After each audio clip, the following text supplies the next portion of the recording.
good or bad, is there one lesson you learned from trying to run a small business in Washington State during the pandemic?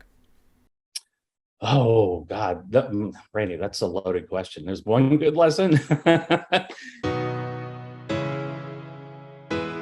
Speaking of the pandemic, during the course of the entire pandemic, from the very beginning, I made it a point to speak with small business owners who were being impacted by the mandates and really talk to them about how they were trying to hang on and the challenges with adhering to the mandates.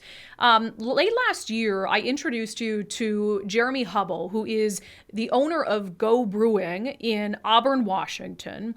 And he talked about the fact that they were dealing with a number of challenges. For one, they were on the border of King County and Pierce County. So King County is a little more liberal than Pierce County. And so King County had much stricter mandates. And so he was losing businesses to breweries that didn't have those mandates in place. And then also he was dealing with people who would come in and see that folks weren't wearing masks or they didn't ask for vaccine cards, and then they'd run and tell the state on him.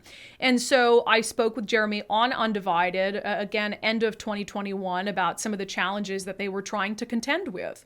For somebody who's struggling, trying to run a family business, it's just one more thing that you have to deal with and try and survive. So I've stayed in touch with Jeremy ever since and found out that there has been a pretty significant development. And so I wanted to have him on the show for our segment, Fridays with Friends. Jeremy, welcome to Fridays with Friends. Thank you for having me, Brandi. It's good to see you again. Yeah, and I know that this is supposed to be a fun segment, but you have some unfortunate news about the state of the brewery. Can you tell me what happened this week? Yeah, we ended up having to close our doors on Wednesday. We had some disagreements, let's say, with the landlord, and it put us in a position where we didn't really have the opportunity to proceed. And so we just decided that this was the best way forward, is to not go forward.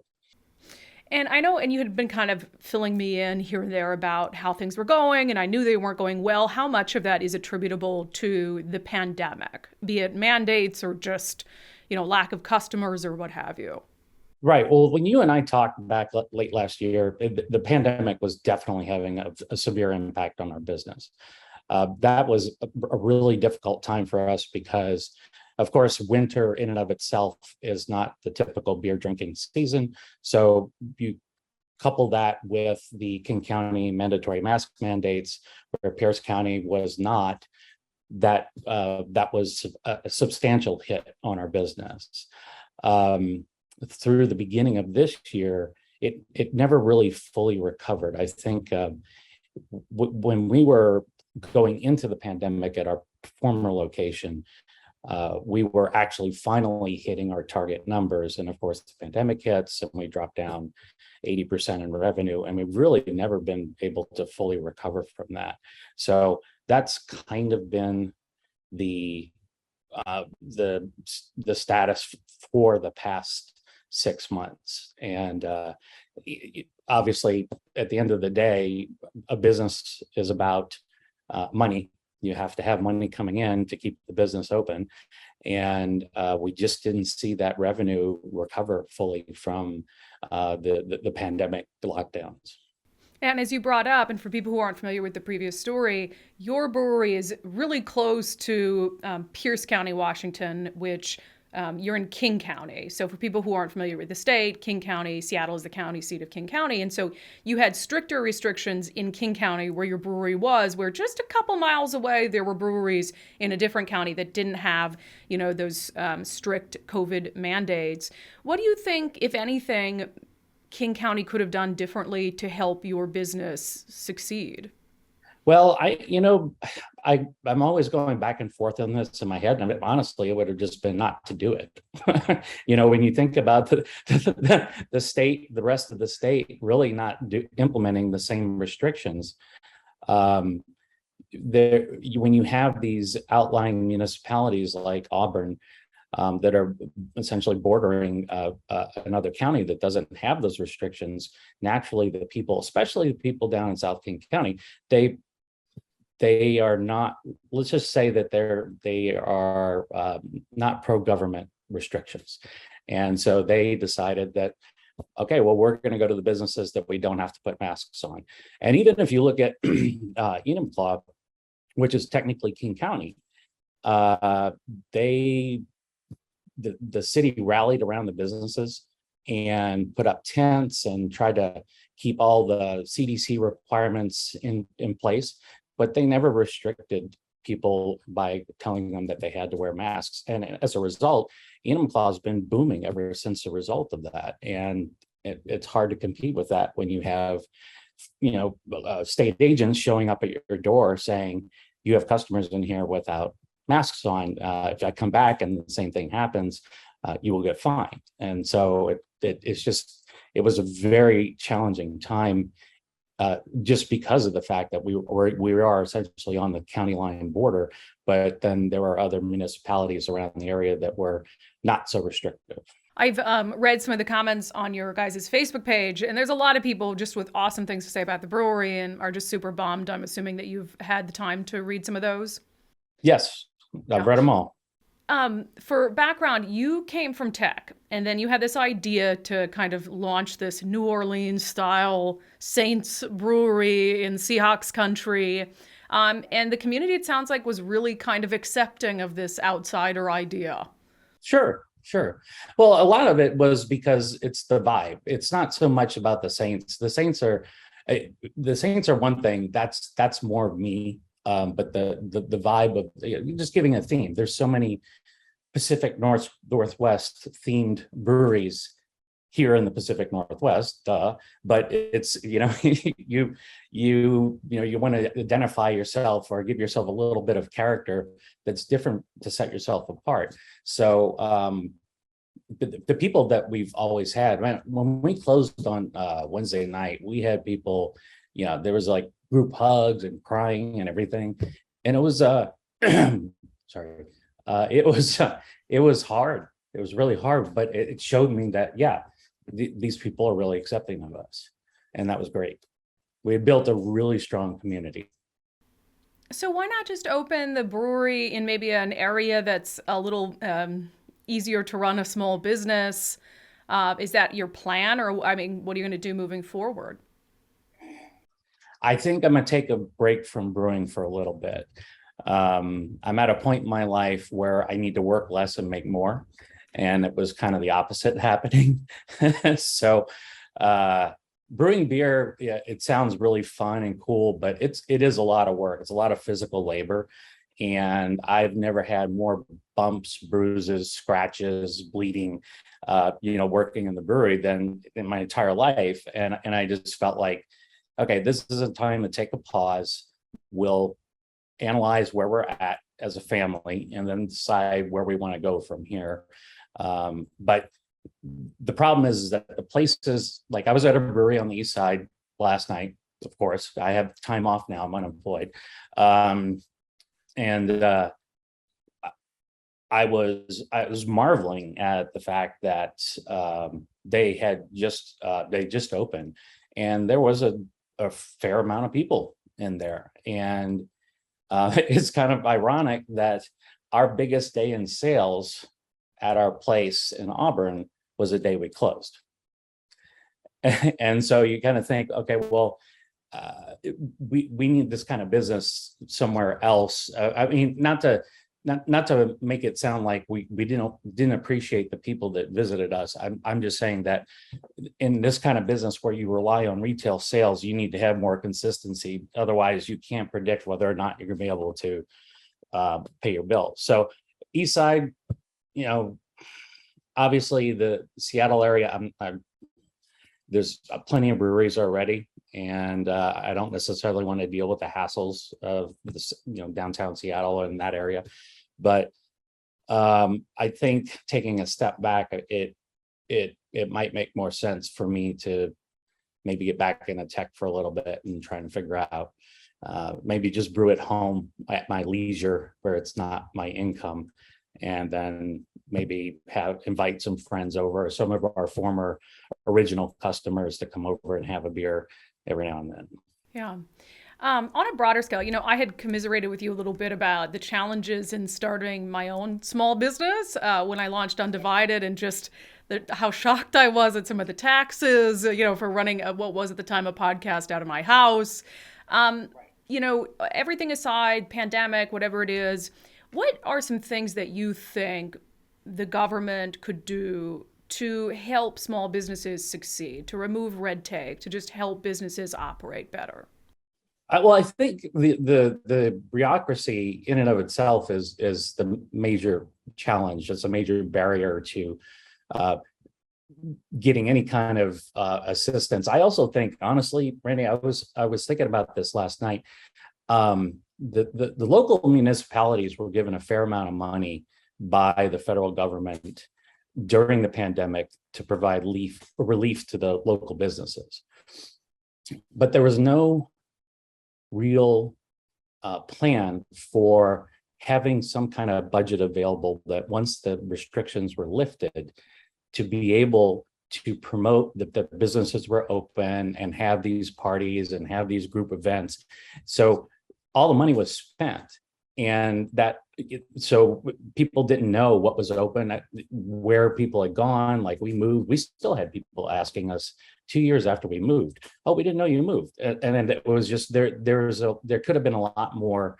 I understand the intent of the relief money, but I think that had they been a little bit more forward thinking, it would have been, okay, let's take some of this money, set it aside, and then when these restrictions are lifted, we can use this to promote that businesses are back open again, and to point people to whatever businesses are in town, and then events, whatnot.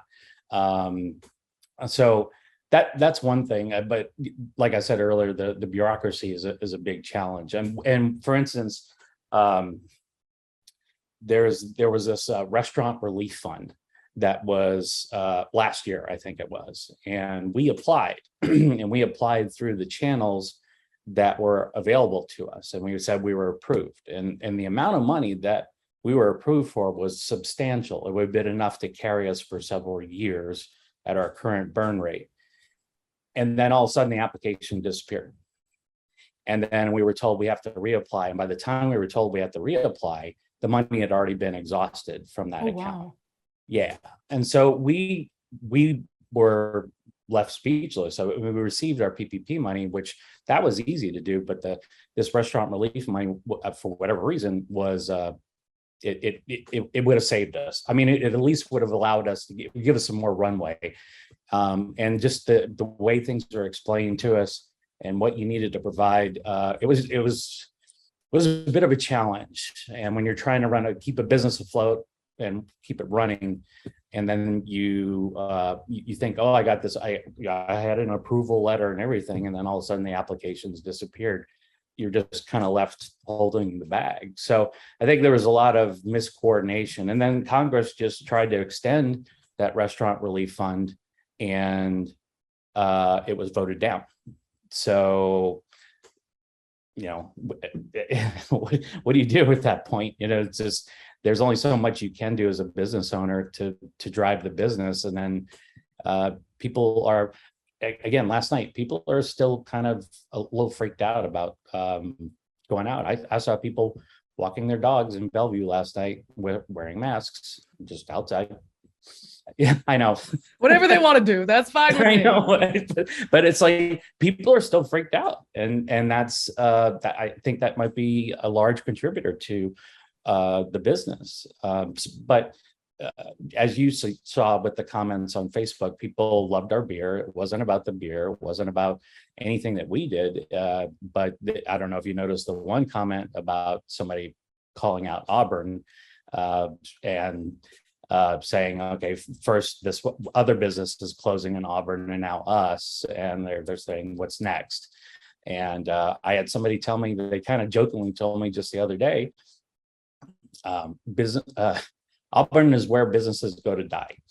And I thought that was kind of harsh, but at the same time, here we are. We were a successful business in Bellevue, and now we're closed. So again, not to call out Auburn, but I think that there's a lot more that can be done by the governments to make it easier for people to stay in business.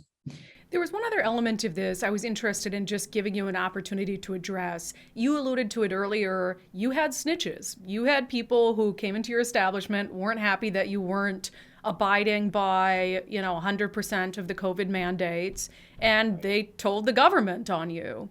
What would and this happened to many businesses during the pandemic, many small businesses just trying to stay afloat. What would your message be to people out there who did that, who snitched on small businesses who were trying to get by? Well, you saw my response on Yelp, so I mean that was probably not the most professional response, but the businesses, I think in general, were trying to do right by whatever the mandates were.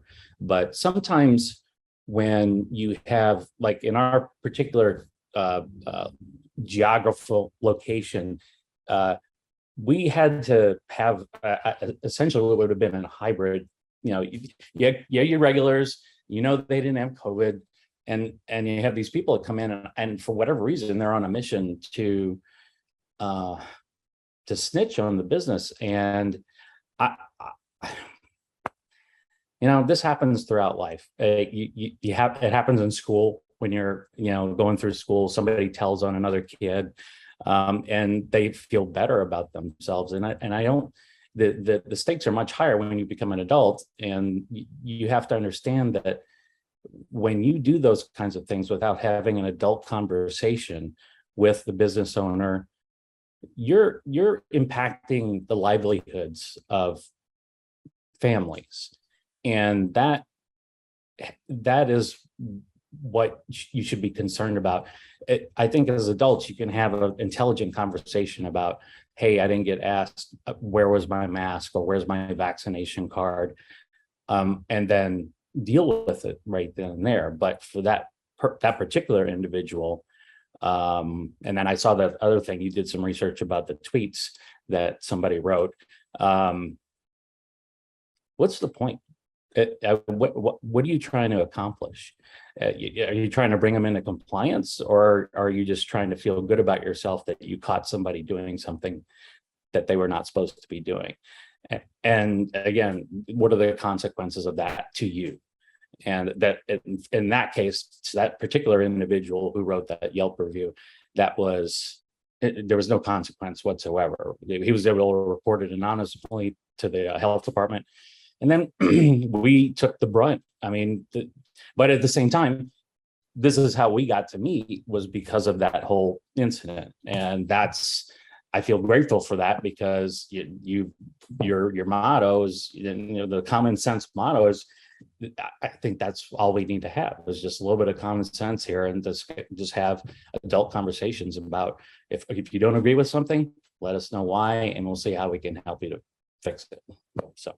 Yeah, and I'm glad that we stayed in touch and became friends. You're a subscriber, which I appreciate, and also for subscribers who've been on our monthly live Q&As, I've drank some of your booze during those. I still have a can. Maybe I'll pour one out for the homies this weekend and drink the can I have left. Let's end with this, Jeremy. Good or bad, is there one lesson you learned from trying to run a small business in Washington State during the pandemic? Oh God, Brandi, that's a loaded question. There's one good lesson. I think I don't even think it's just for Washington State. I think always remember that you started this business for yourself, and that you should look out for yourself, because nobody else is looking out for you. They're looking out for themselves too. I like that. I think that's a good place to end. Jeremy Hubbell, will enjoy some time off maybe before you dive back into tech, okay? I will. If you like this video, make sure to become an unDivided subscriber to help us grow this mission to give common sense a comeback. You can do that in two ways: at patreon.com/undivided, or by becoming a contributor on my locals community, brandikruse.locals.com. Thank you to the founding sponsor of unDivided, 1530 Mortgage. Visit them at 1530mortgage.com.